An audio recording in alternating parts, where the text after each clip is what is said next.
So big pet retail chain stores have gotten in trouble in the past for throwing away animals or having very unclean conditions in the store or a bunch of fish dying everywhere and people take videos and then the store gets mad and then the company gets mad and blah blah blah.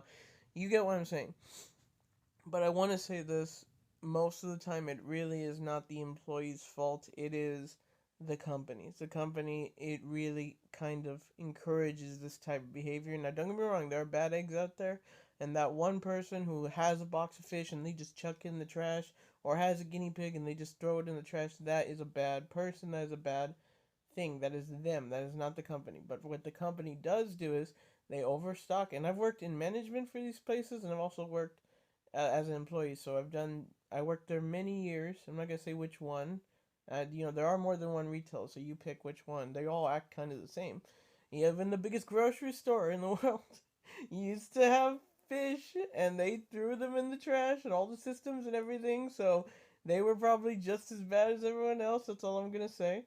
And that should tell you that everybody does this. Everyone on a corporate level does this, and it's terrible. And do you think it's the employee? No, it's the company. So they do not clean the tanks very well. They do not feed the tanks very well. The systems in place at these places usually are overstocked beyond belief.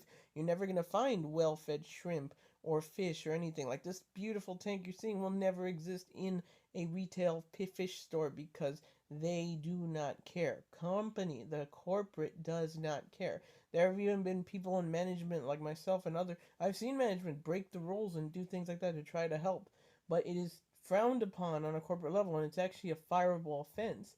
So if they get caught, they lose their job. They are not trying to do this. It is the company. And when the economy is getting so bad, really choose where you spend your money. Try to find a good local fish store or find the best pet retail store in your area. I still know managers who are good and try to help even when the corporation is bad, but you need to find the good store because really some people are like, "Oh, PetSmart's the best, Petco's the best." No, you don't know. You have to